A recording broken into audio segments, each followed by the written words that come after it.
할렐루야. 우리 자리에 일어나셔서 같이 오른손에 성경을 들고 같이 말씀을 고백하시겠습니다. 자, 성경을 드셨으면 우리 마음의 믿음을 담아서 말씀 앞에서 함께 고백하시겠습니다. 함께 고백하시겠습니다. 이것은 내 성경입니다. 나는 하나님의 말씀을 믿습니다. 말씀은 내 영의 거울이며 진정한 나의 모습을 보여줍니다. 나는 하나님께서 말씀하시는 그런 사람입니다. 나는 오늘 나의 마음을 열고 말씀의 가르침을 받습니다. 말씀이 내 영에 떨어질 때 나는 영원히 변화될 것입니다. 아멘. 아멘. 자리에 앉겠습니다. 할렐루야. 최고를 받기에 합당하신 그 주 예수님께 우리가 정말 찬양을 드리고 우리가 경배를 할 때 정말 그분의 영광과 그분의 위대하심이 우리를 정말 지배하는 가운데서 우리가 진짜 어디에 속한 것인지를 우리가 알게 됩니다. 성교하라 복주신 교회 그리스도의 대사자 서울교회 오신 여러분 환영합니다. 우리 교회는 성교하라 복주신 복받은 교회입니다. 그리고 저와 여러분은 지금 청년부죠.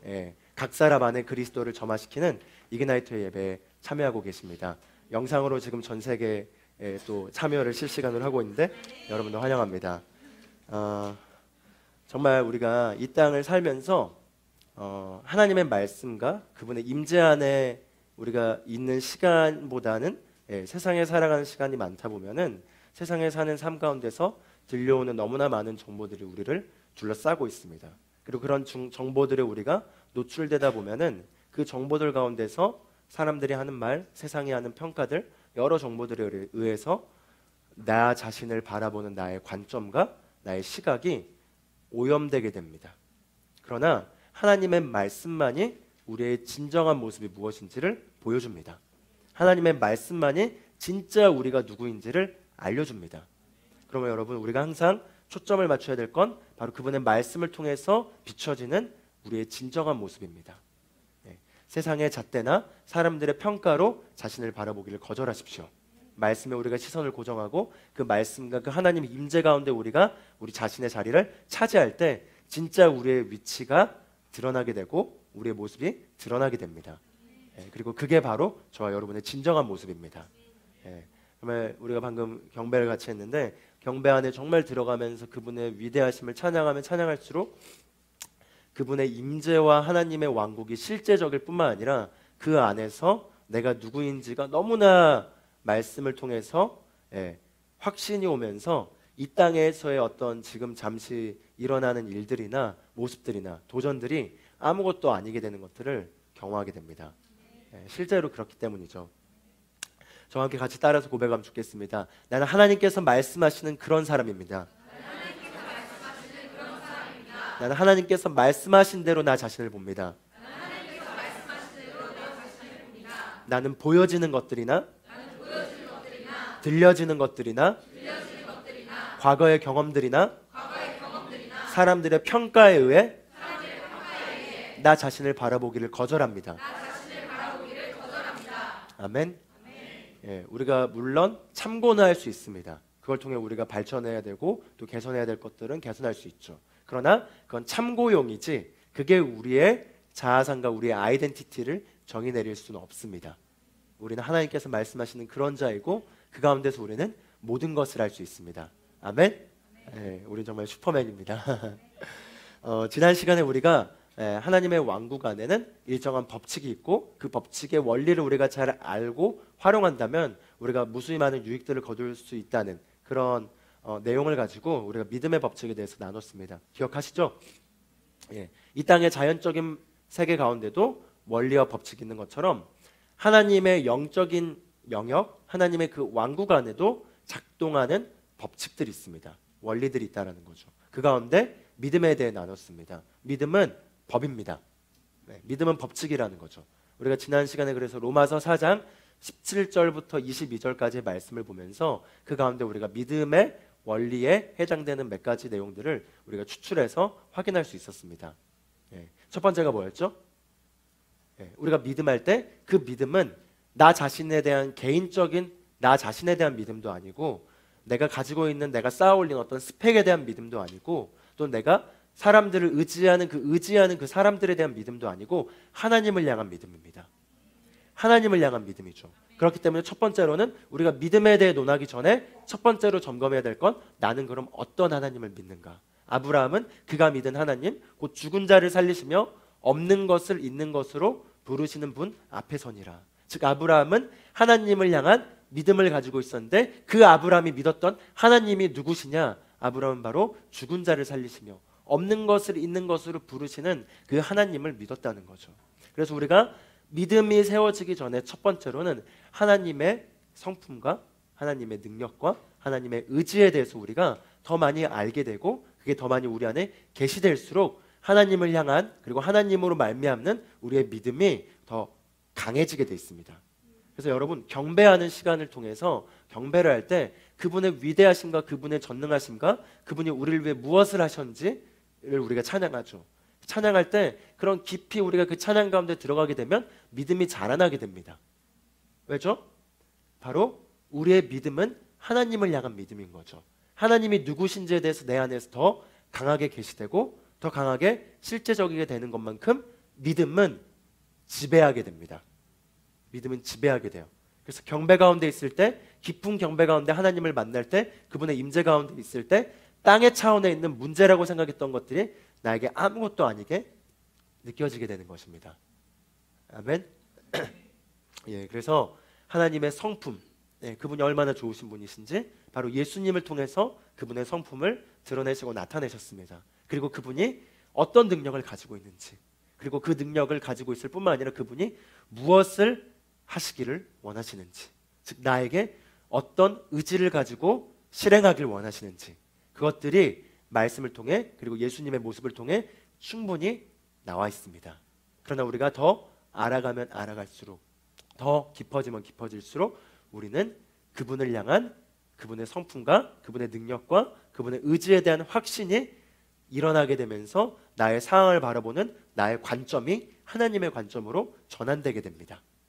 변하게 됩니다. 그리고 변하게 되고 변화되고 변화되게 될수록 믿음은 자라나는 거죠. 믿음의 첫 번째는 내가 믿는 하나님이 누구인가였다면은 두 번째는 무엇이었죠? 아브라함이 바랄 수 없는 중에 바라고 믿었다고 했습니다. 즉 우리가 바랄 필요가 없이 그냥 할 수 있는 거는 믿음이 필요하지 않죠. 바랄 수 없는 상황 가운데서 바라는 게 바로 믿음이라는 겁니다. 무엇이냐? 즉 하나님이 아니고서는 될 수가 없는 거예요. 이 일에 하나님이 개입하지 않고서는 될 수가 없는 거라는 거죠. 즉 인간의 나의 능력으로 할 수 있었다면은 믿음이 필요하지 않습니다. 그냥 하면 되는 것이죠. 그런데 인간의 나의 능력으로 할 수 없는 그 상황들, 사건들, 인생의 분야들에 대해서 하나님이 누구신지에 대한 그 계시를 가지고 바랄 수 없지만 나의 환경을 봤을 때, 나의 상황을 봤을 때, 나 자신의 모습을 봤을 때는 바랄 수 없지만 바랄 수 있다라는 거죠. 하나님을 향한 믿음을 통해서 바랄 수 있게 되는 것입니다. 아브라함이 바랄 수 없는 중에 바라고 믿었으니 이는 하나님께서 아브라함에게 주신 약속의 말씀이 있었던 거죠. 너의 씨가 이와 같이 많을 것이라. 그랬습니다. 그리고 우리가 그 다음에 봤던 건 그래서 그가 믿음이 약하여지지 아니하여서 자기 몸이 100살이 되어 죽은 것 같고 아내 사라의 태도 이미 죽은 것 같음을 알면서도 그 상황을 고려하지 않았다. 즉 믿음에서 약한 믿음은 무엇이냐면 상황들을 더 많이 고려한다는 거죠. 상황들을 더 많이 묵상할 때 믿음은 약해지게 된다고 말하고 있습니다. 그러나 강한 믿음은 증상들이, 보여지는 상황들이, 나타나는 환경들이 내가 하나님 앞에서 기대하고 바라고 믿었던 그것과 점점 반대되게 점점 나타난다 하더라도 그것들에 대하여 내가 고려하기를, 중요한 의미를 부여하기를 거절하기로 선택하는 겁니다.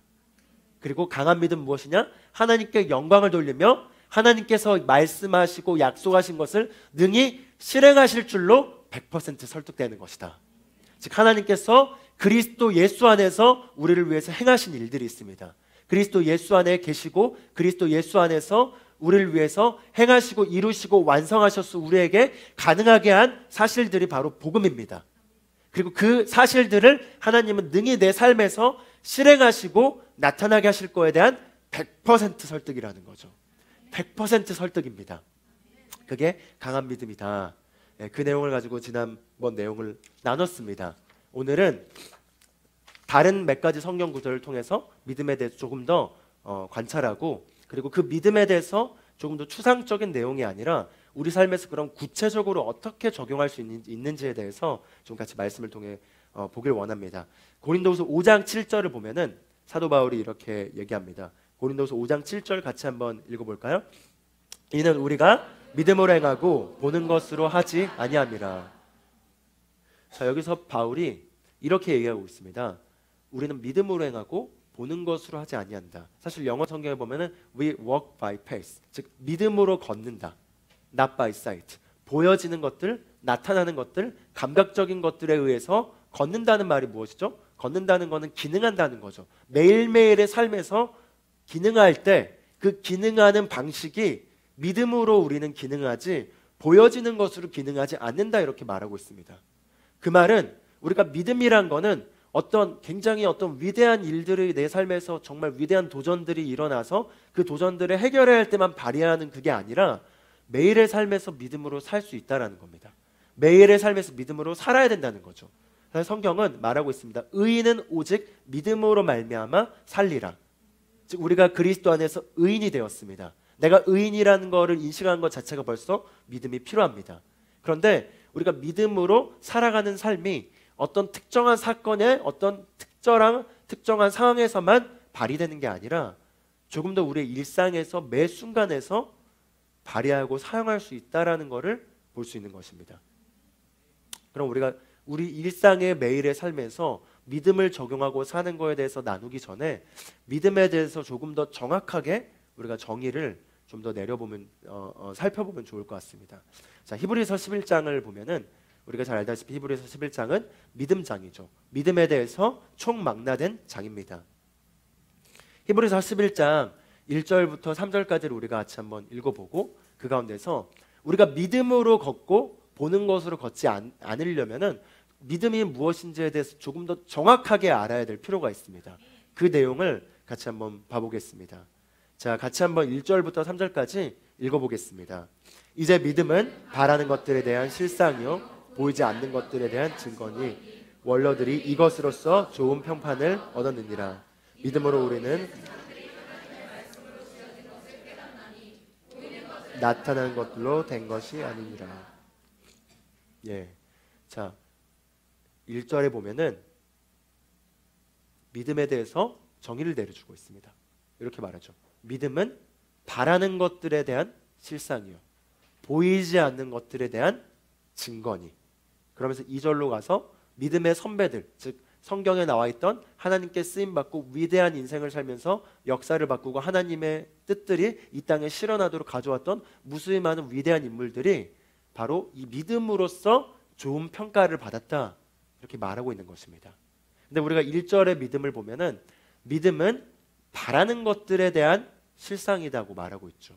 즉 바꿔 말하면 바라는 것들이 있어야 된다는 겁니다. 바라는 것들이 없이 믿음이라는 것을 논할 수가 없다라는 거죠. 바라는 것들이 뭐죠? 아브라함은 자식이 없었어요. 나이가 들수록 자식이 없어서 자기 가문의 대가 자기로서 끝날 상황에서 자기는 자녀가 낳기를 바랄 뿐만 아니라 그 자녀를 통해서 자기의 민족 후손이 잘 유지되기를 원했습니다. 그런 아브라함의 마음을 아셨기 때문에 하나님이 나타나셔서 아브라함에게 내가 너에게 복을 주고 너를 위대한 민족의 아버지가 되겠다라고 말씀하셨습니다. 우리가 신령한 것만이 아니라 하나님은 우리가 우리 삶에서 바라기를 원하시고 그 바란 것들을 이루어주기를 원하십니다. 바라는 것들에 대한 실상이고 보이지 않는 것들에 대한 증거라고 말하고 있죠. 그 말은 무엇이냐? 내가 눈에 보여지진 않지만 보기를 원하는 것들이 있다라는 거죠. 즉 보기를 원하는 것들, 바라는 것들, 그것들에 대해서 실제화시키는 게 바로 믿음이라는 겁니다. 즉 믿음은 실제화시키는 건데 실제화시키기 전에 먼저 내가 보길 원하는 게 있어야 된다는 거죠. 여러분 무엇을 보길 원하십니까? 여러분의 인생에서 무엇을 갖길 원하십니까? 무엇을 선택하길 원하십니까? 그리고 무엇을 경험하길 원하십니까? 우리가 먼저 원하는 것들이 분명하게 하나님 앞에 제시되어야만 합니다. 그리고 우리 심령 가운데는 다들 원하는 것들이 있습니다. 바라는 것들에 대한 실상이고 보이지 않는 것들에 대한 증거다. 여러분, 학업을 준비하는 분들이 있습니다. 이제 수능까지 2주도 안 남았죠. 수능 준비하는 분들이 여기 몇몇 분 계시는데 수능에서 무엇을 보길 원하십니까? 여러분이 또 학업, 수능을 공부하는 거 말고도 공부하시는 분들이 있다면은 여러분이 그 학업에서 무엇을 보길 원해요? 아, 이거는 영적인 게 아니니까 그거는 그냥 내가 열심히 공부한 대로 나온 거지 적용하지 않아야 됩니다라고 생각을 한다면은 아브라함은 자녀는 그럼 그건 신령한 겁니까? 물론 거룩한 거죠. 한 사람이 태어난 건 신령한 겁니다. 그러나 우리가 관련된 모든 영역에서 우리가 원하고 바라는 것들이 있을 때 우리가 그 영역에 대해서 믿음을 구체적으로 발휘할 수 있다라는 겁니다. 여러분, 학업에서 보길 원하시는 게 있습니까? 또는 여러분의 직장과 또 직장에서 여러분의 포지션과 또 여러분이 커리어의 다음 단계에 대해서 바라는 것들이 있습니까? 여러분의 가정에서 우리 가정이 이랬으면 좋겠다라는 바라는 것들이 있습니까? 또는 여러분이 여러분 자신에 대해서 내가 이런 삶을 살았으면 좋겠다, 내가 이렇게 기능했으면 좋겠다, 내가 좀 이렇게 살 수 있었으면 좋겠다라는 개인 자신에 대한 바라는 것들이 있습니까?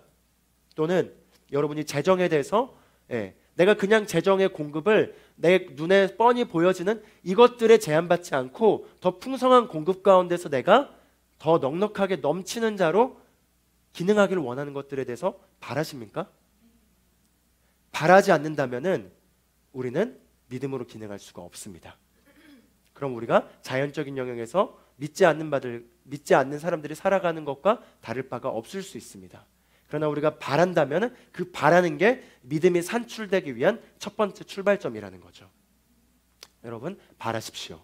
여러분의 가정에 대해서, 여러분의 미래에 대해서, 여러분의 꿈에 대해서, 그리고 여러분의 세상에 미치는 영향력에 대해서, 그리고 여러분이 하나님의 영광을 드러내고 세상 가운데서 하나님의 나라를 확장시킨 거에 대해서 바라십시오.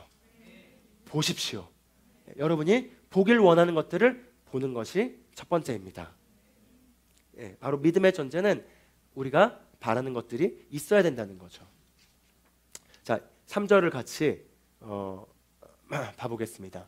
3절에 보면은 연결시켜서 중요한 믿음에 대한 더 깊은 가르침이 3절에 나옵니다. 믿음으로 우리는 세상들이 하나님의 말씀으로 지어진 것을 깨닫나니 보이는 것은 나타난 것으로 말미암지 아니니라 이렇게 말하고 있습니다. 자, 여기 3절에서 저는 세 가지 단어를 주목해서 여러분과 보는 가운데 이 3절에 담겨있는 영적인 그 원리를 같이 캐치했으면 좋겠습니다. 첫 번째는 바로 세상입니다. 세상. 여기 믿음으로 우리는 세상들이 라고 말하고 있죠. 복수형을 쓰고 있습니다. 즉 우리가 살고 있는 이 세상 말할 때 그 세상을 말하는 건 보통 코스모스라는 단어가 쓰여져요. 헬라어로. 근데 여기 성경에 나와 있는 이 세상들의 세상은 아이온이라는 단어가 쓰여졌습니다. 근데 이 아이온이라는 단어는 한 사람의 어떤 시대, 세대, 어떤 삶의 여정, 삶의 어떤 일정한 기간이나 어떤 삶의 여정 가운데 겪게 되는 삶의 어떤 코스들, 그런 것들을 의미할 때 아이온이라는 단어가 쓰여집니다. 바꿔 말하면 여기 3절에 말하는 믿음으로 우리는 세상들이 했을 때 이 세상들은 사실 2절에 연결되는 거죠. 2절에 뭐라고 말하죠? 믿음으로 믿음의 선배들, 훌륭한 영웅들이었던 믿음의 영웅들이 그들의 세상이 그렇게 나타났던 것들에 대한 그들의 각자의 어떤 세상들, 마치 우리가 자서전을 읽을 때 그 자서전을 통해서 그 사람이 살았던 어떤 삶의 세상을 보는 거잖아요. 그런 세상들이 여기는 하나님의 인물들에 대해서 말하고 있는 거죠. 그 하나님의 인물들에 대한 그 세상들이 그냥 그렇게 나타난 것이 아니라는 겁니다.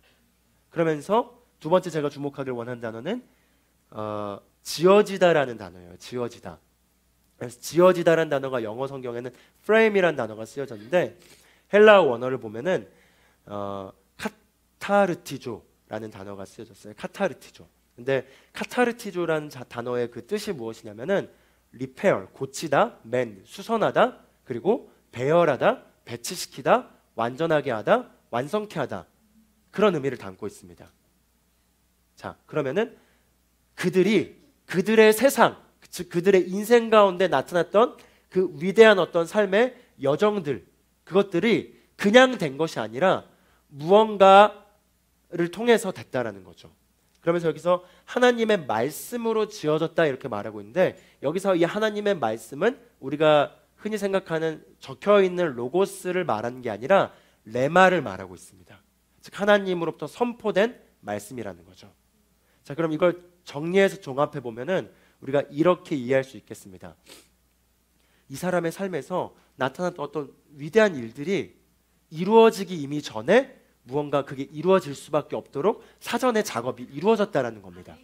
즉 사전에 무언가 작업이 이루어졌다라는 거죠. 그 사전의 작업이 무엇이라는 거죠? 하나님으로부터 선포된 말씀이 있었다는 것이고요. 그 선포된 말씀을 가지고 그 본인의 세상에 대해서 고치고 수선하고 배열시키고 완성케 해서 무언가의 위대한 작품을 만들었다는 겁니다. 그리고 그 결과 그런 역사들이 기록되었다는 것이죠. 그 말은 여러분, 우리도 마찬가지로 우리의 인생 가운데 우리가 위대하고 승리하고 성공적이며 하나님께서 뜻하신 모든 바를 성취할 수 있다라는 걸 보여줍니다. 우리가 믿음을 가지고 사전에 우리 삶에서 우리가 무언가를 적용한다면 우리도 우리 인생에서 그와 같은 위대한 운명을 성취할 수 있다는 것입니다. 아멘. 할렐루야. 예, 정말 흥분되는 말씀입니다. 그래서 여러분 절대로 세상에 흘러가는 방식에 의해서 오염되기를 거절하십시오. 세상은 이렇게 얘기하죠. 아, 모르겠어. 될 대로 되라지. 뭐 어떻게든 되겠지. 어떻게든 안 됩니다. 옆 사람이 말하십시오. 어떻게든 안 됩니다. 그건 마치 이와 같습니다. 농부가 밭을 경작하기 위해서 이 정도의 밭이 나에게 주어진 내 땅인데, 이 땅에 내가 그냥 뭐 될 대로는 되겠지, 뭐든 뭐 피워라 이렇게 하면은 뭐가 피죠? 잡초가 무성하게 됩니다. 또는 내가 이 씨앗도 뭐 밀도 뿌리고 뭐 또 뭐 사과나무 씨앗도 뿌리고 또 내가 포도나무 씨앗도 뿌리고 그다음에 그냥 놔두면 알아서 자라나나요? 아니죠. 경작을 해야 합니다. 그리고 관리를 해줘야 합니다. 만약에 내가 이 땅에다가 사과나무를 심겠다, 그래서 사과 가수원을 만들겠다라고 한다면은 사과나무를 씨앗을 심을 뿐만 아니라 잡초들이 날라와서 잡초들이 자라나가지고 사과나무를 이렇게 자라나는 걸 막게 하지 않도록 잡초들을 제거시켜줘야 됩니다. 마귀는 우리 인생에 끝없이 잡초를 뿌리려고 잡초의 씨앗들을 우리 인생에 집어넣고 있습니다. 그래서 우리가 고쳐야 한다는 거죠. 우리 인생을 우리가 수선시켜야 된다는 거죠. 우리 인생에 일어나야 될 일들이 일어나도록 배열시켜야 된다는 거죠. 근데 그게 어떻게 된다는 거예요? 어떻게 된다고 말하고 있죠? 바로 하나님의 선포된 말씀.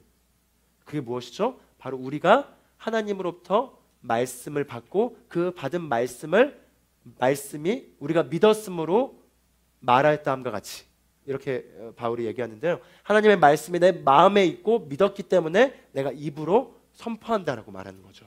즉 우리가 하나님으로부터 음성을 들은 그 말씀을 듣는 거에서만 멈춘 게 아니라 그걸 우리가 우리 삶에 선포함으로써 우리 인생을 수선한다는 겁니다.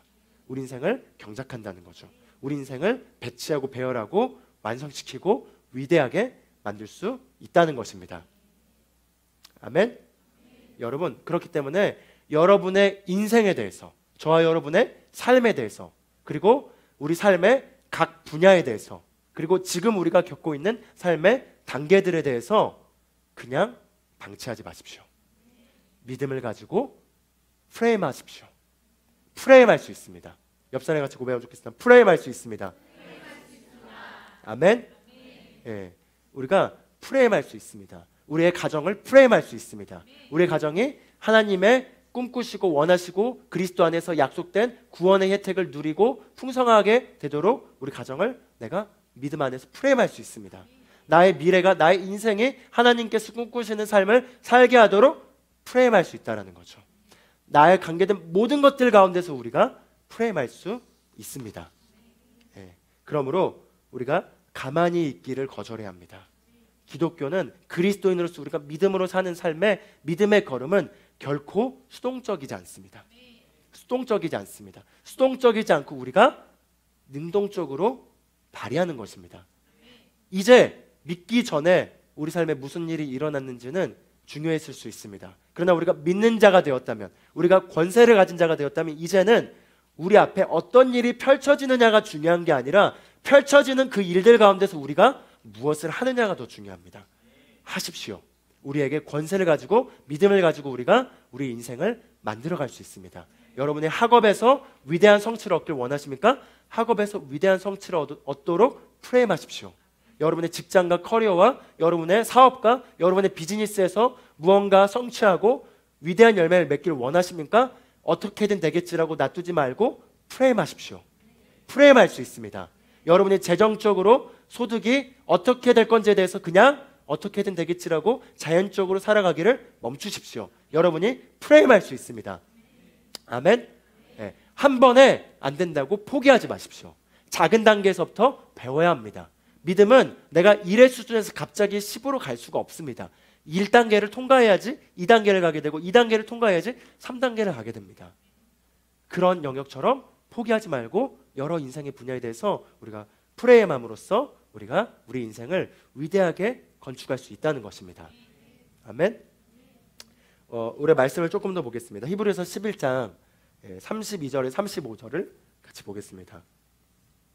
자, 그러면은 그런 믿음을 가지고 사실 3절 이후부터는 쭉쭉쭉 믿음으로 노아는, 믿음으로 아브라함은, 믿음으로 이삭은, 믿음으로 이렇게 구약의 성경의 인물들을 열거하면서 그들이 하나님으로부터 들은 그 음성의 말씀을 그들의 삶 가운데서 어떻게 성취해서 믿음으로 위대한 업적들을 이뤄내고 위대한 결과들을 이뤄냈는지에 대해 쭉 얘기하면서 32절까지 온 겁니다. 32절을 같이 한번 읽어보겠습니다. 내가 무슨 말을 더 하리요? 기드온, 바락, 삼손, 입다, 다윗 또한 사무엘과 선지자들에 관하여 말하려면 내게 시간이 부족하리라. 그들은 믿음을 통하여 왕국들을 정복하기도 하고 의를 이루기도 하며 약속들을 받기도 하고 사자들의 입을 막기도 하며. 여기까지만 보겠습니다. 자, 즉 이런 인물들, 내가 입이 모자라서 시간 지면이 모자라서 내가 더 얘기하지 못하겠다 이렇게 말하면서 요약하고 있죠. 그러면서 그들은 믿음을 통하여 왕국들을 정복하기도 했다. 그 말은 무엇이죠? 사업하시는 분들, 믿음을 통해서 그 업계를 정복할 수 있다는 겁니다. 믿음을 통해서 교육을 정복할 수 있는 겁니다. 믿음을 통해서 미디어를 정복할 수 있는 겁니다. 믿음을 통해서 내가 비즈니스의 어떤 영역이든 그 영역을 정복해서 하나님의 의가 나타나고 복음적 가치관이 지배하도록 그 영역을 차지할 수 있다는 거죠. 여기 왕국은 실제 왕국을 말했습니다. 실제 나라, 그 당시는 왕국이 지배하는 시대였죠. 그러니까 그 왕국을 믿음으로 차지했다는 거죠. 즉 믿음으로 여러분이 어느 영역에 있든지 정복하십시오.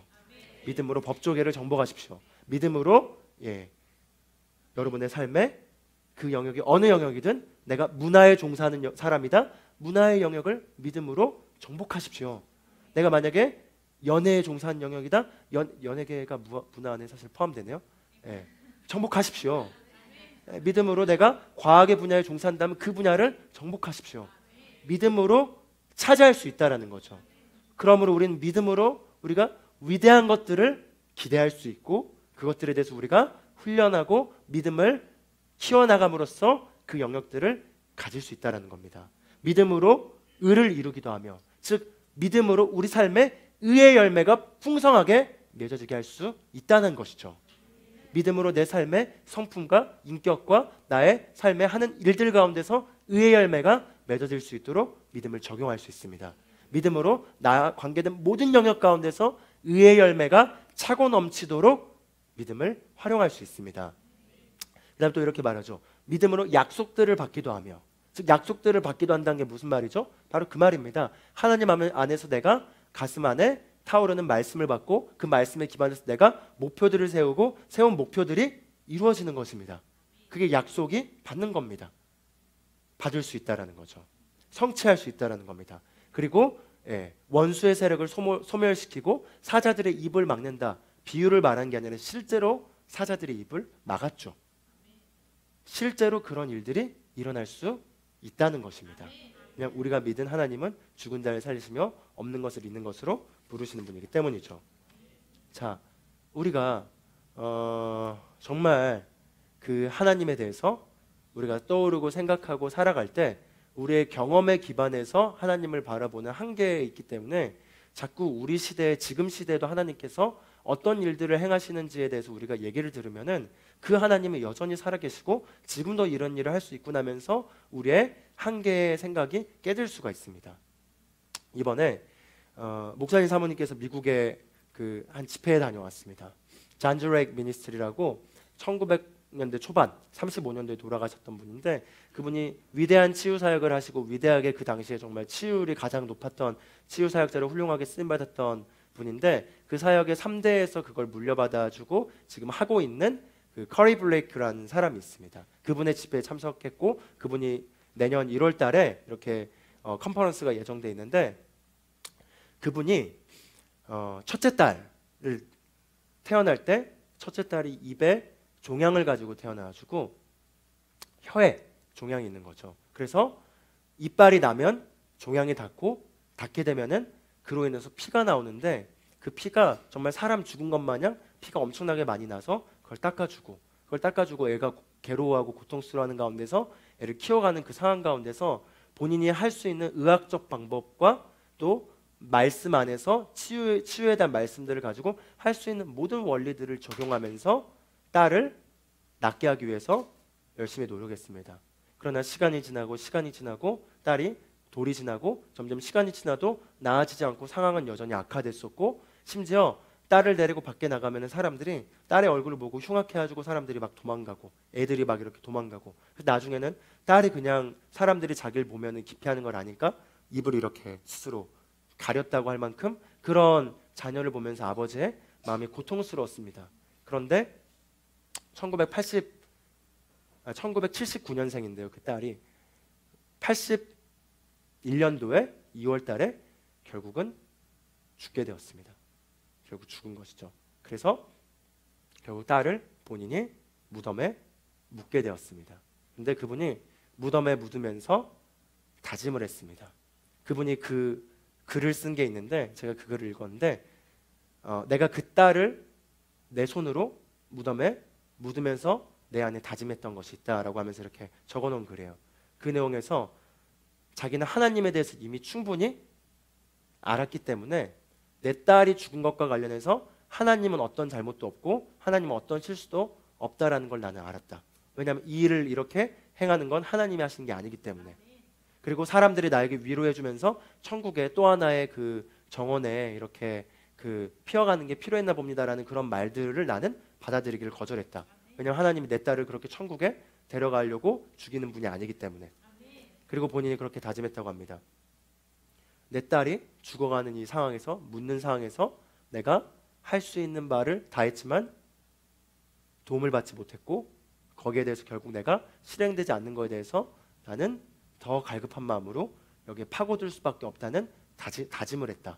그리고 나서 그분이 정말 말씀을 들어가서 말씀을 정말 10시간씩 묵상하고 치유에 대한 말씀들을 찾아보고 그것들을 더 연구하면서 나중에 이제 그분이 잔주레이크라는 사람이 치유와 관련된 모든 책들에서 언급되게 되면서 알게 되고 그쪽으로 가게 돼서 배우게 되고 이렇게 하면서 치유에 대한 믿음과 거기에 대한 말씀의 확신을 더 키운 겁니다. 그렇게 시간이 지났습니다. 그리고 나중에 자녀를 3명을 더 낳았어요. 네, 3명을 더 낳았는데 두 번째 딸이죠. 그러니까 죽은 딸 말고 첫 번째 딸, 다시 태어난 딸이 7살이 됐을 때, 그때는 이미 그분이 치유에 대한 믿음이 굉장히 더 많이 자라났고 하나님에 대한 더 정확한 말씀들로 세워져 있었습니다. 그분이 7살이 되던 딸이 2층에서 시멘트 바닥으로 떨어져 버렸어요. 그래가지고 죽은 거예요. 그래서 딸을 바로 안았는데 이미 호흡이 멎었고, 그리고 심장도 뛰지 않고. 근데 그 딸을 안고 15분 동안 이렇게 고백했다고 합니다. In Jesus' name, 예수님의 이름으로 You will live, not die. 너는 죽지 않고 살 것이다. 그렇게 계속 말했어요. 근데 그렇게 입으로 말한 동안에 그의 생각 안에는 무수히 많은 생각으로, 너는 첫째 딸을 잃은 것처럼 둘째 딸도 무덤에 묻어야 될 거야. 둘째 딸도 죽었어. 넌 무덤에 묻어야 돼. 결국 너는 실패했어. 이 음성이 계속 머릿속을 가득 채웠다고 합니다. 근데 그는 그 음성에 머릿속에 있는 그 말들을 받아들이기를 거절했습니다. 그리고 계속 말했어요. In Jesus' name, you will live, not die. 너는 죽지 않고 살 것이다. 예수님의 이름으로 너는 죽지 않고 살 것이다. 15분 동안 고백을 하면서, 큰 소리로 고백을 하면서 본인의 생각이 다 잠재워지고 믿음의 영이 역사하도록 고백을 했습니다. 여전히 죽어 있었어요. 딸을 방 안으로 데려가서 거실에 이렇게 앉혔어요. 여전히 죽어 있는 상태였습니다. 계속해서 고백을 했어요. 고백을 할 때 아내가 들어온 거죠. 그리고 아내가 사태를 알게 된 거예요. 그래서 아내가 패닉에 질려서 무슨 일이 일어난 거냐고 말하자 아내에게 입 닥치라고, 나가라고, 지금 난 믿음의 영을 발휘하고 있기 때문에 방해하지 말라고.